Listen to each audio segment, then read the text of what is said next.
The air inside the courtroom is thick, with tension, with judgment, with something that makes the skin crawl. It isn't just the heat of the packed room or the scent of polished wood and old books. It's something else, something colder. Maya Carter stands motionless, her hands trembling at her sides.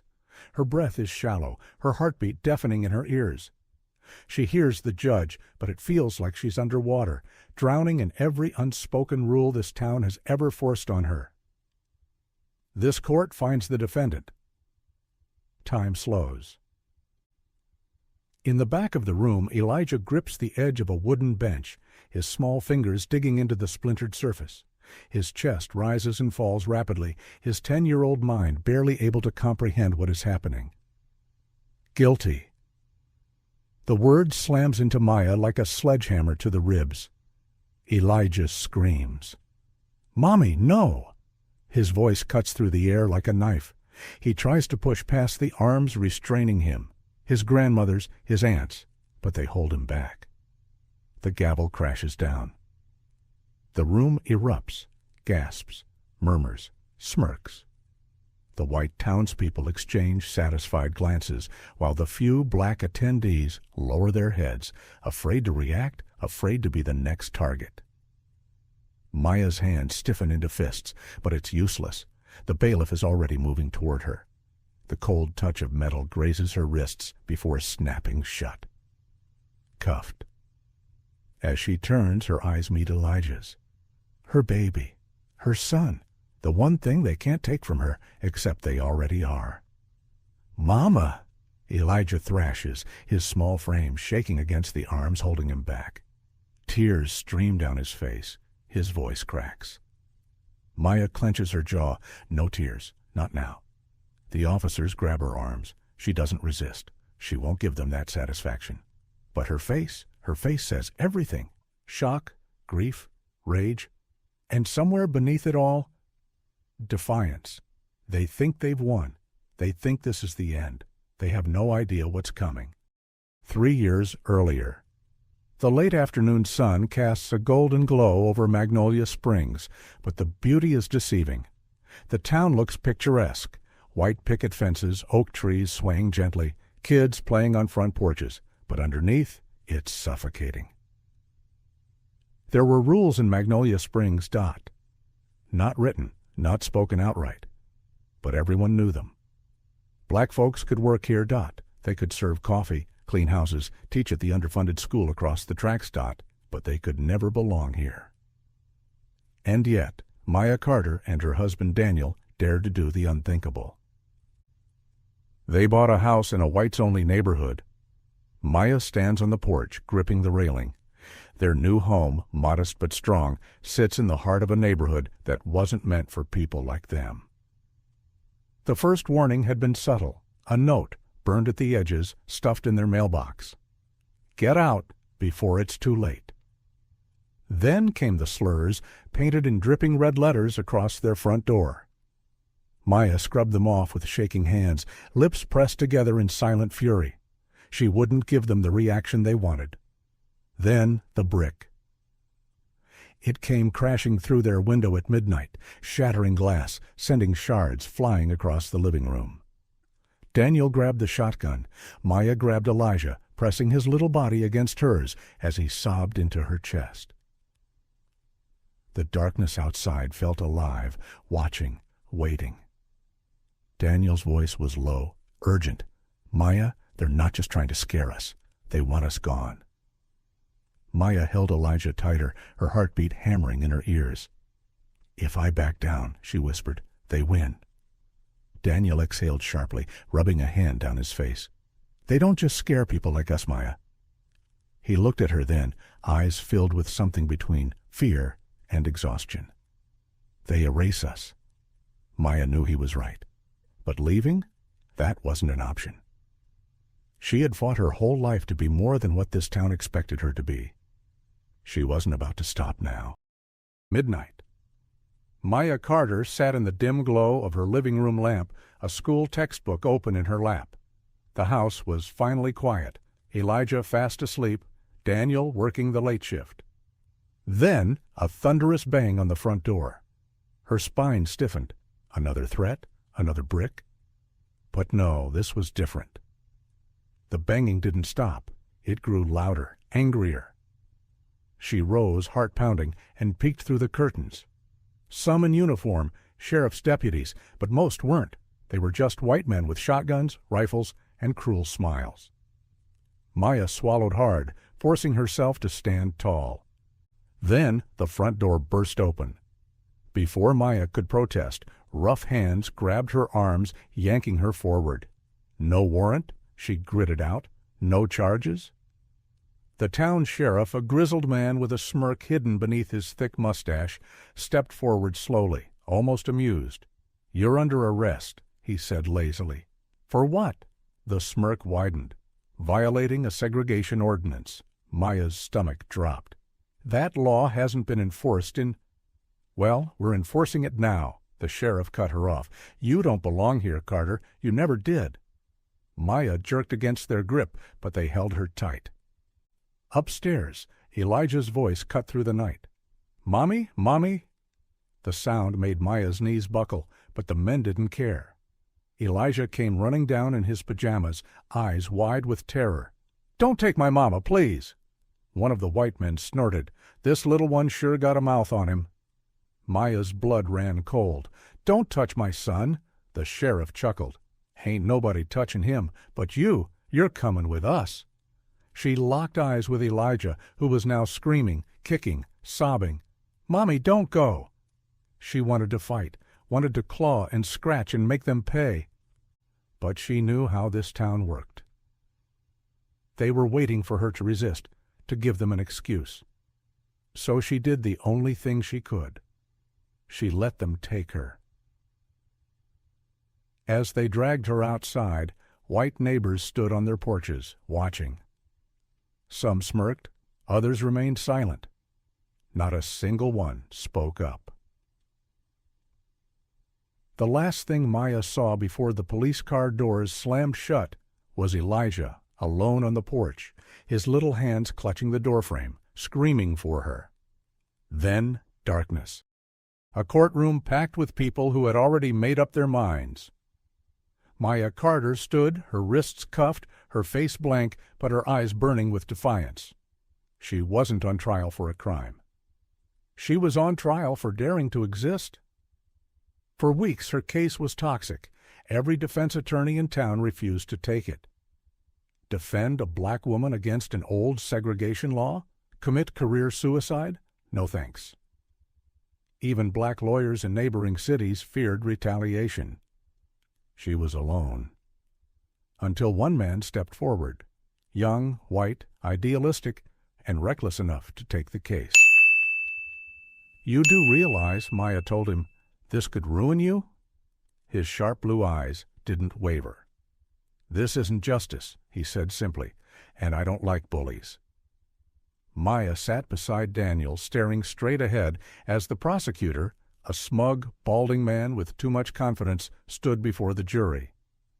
"Ladies and gentlemen, this case is simple," he began, his voice laced with condescension. "Maya Carter broke the law, a law that has stood in this town for generations." Daniel clenched his jaw. A law that hasn't been enforced in decades, until now. The prosecutor's lips curled. And yet, here we are. Maya kept her face unreadable, but inside, fury boiled. They weren't hiding their bias, because they didn't have to. Farmers, businessmen, the sheriff's cousin. Not a single face among them looked at Maya as a human being. Daniel White fought hard. He argued precedent. He questioned why this law was suddenly enforced. He called witnesses, black neighbors who testified about the threats, the vandalism, the violence. The judge? Dismissed? Most of it. The prosecutor? Twisted it. She ignored the warnings, he sneered. She forced her way where she wasn't wanted, and now she wants you to feel sorry for her? The jury nodded along. When it was her turn, Maya rose slowly. The room fell silent. She took a deep breath.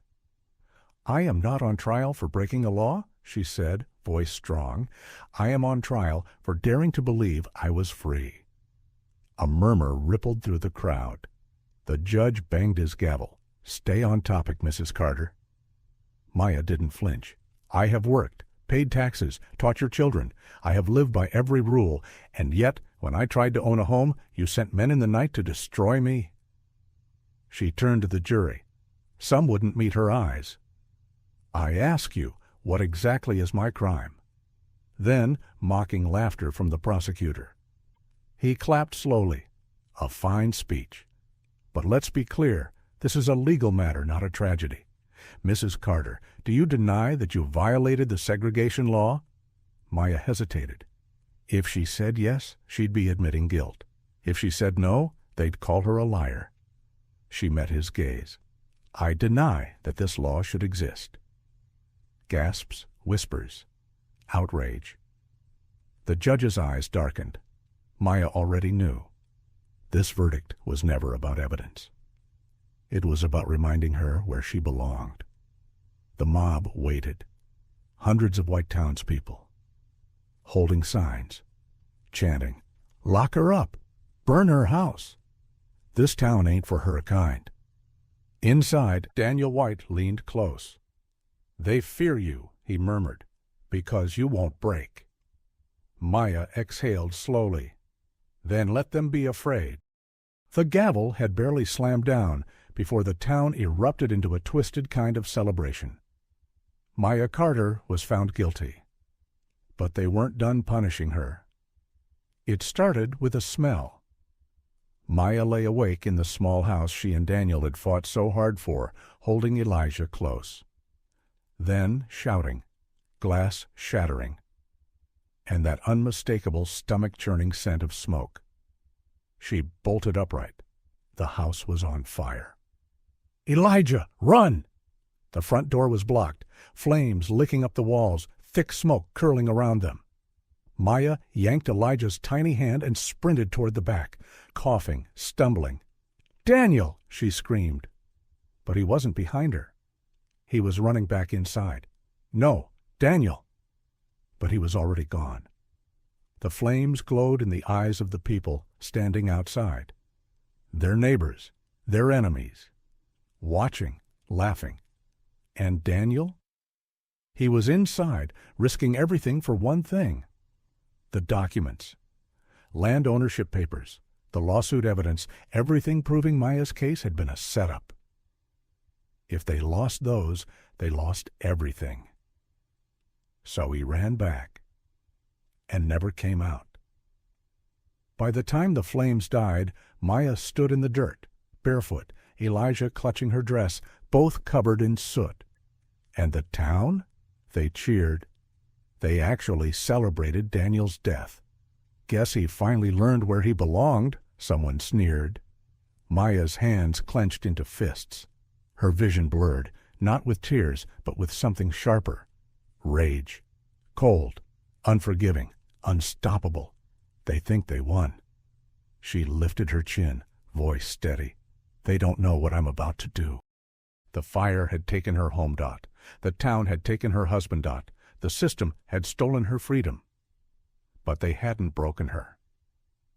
The Supreme Court chamber was silent, packed with reporters, officials, and everyday citizens who had followed her case like a storm rolling toward history. Maya Carter, once a schoolteacher, now a symbol of defiance, stood before the most powerful judges in the country. 9 men in black robes. 9 men who held the power to erase her suffering or cement it forever. She inhaled. This was it. Her young lawyer, Daniel White, spoke first. This law was never about justice, it was about control. He laid it all out, the bogus charge, the illegal arrest, the corrupt trial, the murder of Daniel Carter. Gasps rippled through the room. The world finally saw what Maya had lived through. The state's attorney tried to spin it, his voice dripping with false righteousness. This woman broke the law. She had no right. And that's when Maya stood up. Her voice was steady, unshaken. louder than the gavel that once condemned her. This law was made to keep people like me in our place. To tell us where we can live, where we can work, what we can own, what we can dream of. Ooh, it's not justice, it's a chain. And if this court lets it stand, then you're saying my husband died for nothing. That my son will grow up knowing his father burned because he wanted a better life. That I should have bowed my head, lowered my voice. I will not. I will never. The room was frozen. Even the judges shifted uncomfortably. The judges whispered among themselves. The nation held its breath. Then the Chief Justice cleared his throat. The court finds this law to be unconstitutional. Maya won. The courtroom erupted. Elijah burst into tears. Daniel White exhaled, gripping her shoulder. But Maya? She stood there, staring at the faces around her. The victory was hers. But so was the pain. The graveyard was silent. The wind carried the faint rustling of leaves, a whisper against the cold stone markers that stretched into the distance. Elijah Carter stood alone. No cameras. No reporters. No crowds chanting for justice. Just a son and his mother, one above ground, one beneath it. In his hands he held a book. The cover read, "The Woman Who Changed the Law." Her name, Maya Carter, was in bold letters, no longer a prisoner, no longer a victim, a name that shook a nation. He traced the embossed gold print with his fingers. "They finally put you in history books, Mama," he whispered, "but it cost everything." Elijah crouched, pressing a single flower against the grave. His father should have been here. Their home should have still been standing. She should have had a life beyond the courtroom. But justice in America was never free. The wind picked up, flipping the pages of the book in his hands. It carried the weight of her story forward, past the graves, beyond the trees, into the streets where people still marched, still fought, still carried her fire. Maya Carter was gone. But her fight wasn't over.